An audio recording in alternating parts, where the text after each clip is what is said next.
नमस्कार दोस्तों, आज की कहानी है हम गरीब हैं पर बेईमान नहीं। एक दिन रमेश की टैक्सी में एक व्यापारी बैठा जिसे हैदराबाद जाना था। टैक्सी ड्राइवर ने सीधे उसे रेलवे स्टेशन पर छोड़ा और अपना किराया वसूला और वापस टैक्सी स्टैंड की ओर चल पड़े। इसी बीच उसकी नज़र गाड़ी में पड़े एक बैग पर गई। बैग को देखकर रमेश समझ गए कि यह उसी सवारी का बैग है जिसे कुछ ही समय पहले वह रेलवे स्टेशन पर छोड़कर आए हैं। बैग को खोलकर देखा तो उसमें कुछ हीरे जेवरात, लैपटॉप, एक डिजिटल कैमरा और कुछ नकद पैसे थे। सब कुछ मिला के लगभग 2 लाख का सामान था।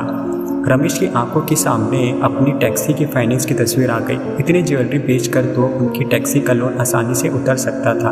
वह मन ही मन खुश हो गया। उसे पराया माल अपना लगने लगा, परंतु जीवन की यही तो विडंबना है। उसके मन में लालच का भाव आ गया था। कुछ ही दूर गए थे कि रमेश को लगा कि वह कैसा पाप करने जा रहे हैं। मैं किसी के सामान पर अपना हक नहीं जता सकता। बड़ी दुविधा थी।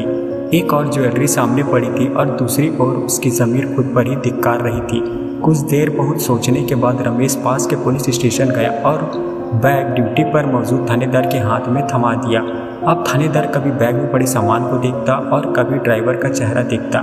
थानेदार ने कहा कि तू अगर चाहता तो यह बैग लेकर भाग सकता था। रमेश ने जवाब दिया, साहब हम गरीब हैं पर बेईमान नहीं। थानेदार भी निशब्द हो गया। उसे लगा कि ड्राइवर सच में गरीब तो है किंतु ईमानदार इंसान भी है। खैर, व्यापारी को उसका बैग सकुशल वापस मिल गया। रमेश की ईमानदारी देखकर व्यापारी ने उसे इनाम के रूप में उसे कुछ रुपए देने की पेशकश की तो रमेश ने साफ मना कर दिया। थानेदार ने रमेश की ईमानदारी की कहानी एक मीडियाकर्मी के आगे सुना दी। मीडियाकर्मी भी थानेदार की बातों से प्रभावित होकर उसने इस ईमानदारी की खबर अखबार में छापने की ठान ली। वह रमेश से मिला और उसका इंटरव्यू लेते हुए पूछा, अगर बैग में पड़े सामान की कीमत उसे मिल जाए तो वह क्या करेगा। रमेश ने कहा कि पहले तो वह फाइनेंसर का लोन चुकाएगा और फिर अगर संभव हुआ तो एक टैक्सी खरीदेगा। रिपोर्टर ने कहा कि आपके सर पर कर्ज है तो बैग लेकर भाग क्यों नहीं गए। रमेश ने रिपोर्टर से भी यही कहा कि साहब हम गरीब हैं पर बेईमान नहीं हैं। थानेदार की तरह अब रिपोर्टर भी प्रभावित हुआ। रमेश आज भी कहते हैं कि मन में लालच को हावी ना होने देना उनके जीवन की सबसे बड़ी जीत थी। अगर वह बैग लेकर भाग जाते तो कर्जा तो उतार लेते पर खुद को कभी माफ़ नहीं कर पाते।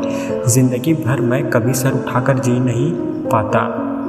अच्छाई और बुराई में आज भी धागे भर का फासला होता है। गरीब ड्राइवर रमेश ने दिल की सुनी और दिमाग के तर्क को नकार दिया। अपने संस्कार से सिद्ध किया कि किसी और के परिश्रम से अर्जित धन को हड़पने से धन नहीं आता। ईमानदारी ही जीवन को सुखी और समृद्ध बनाता है।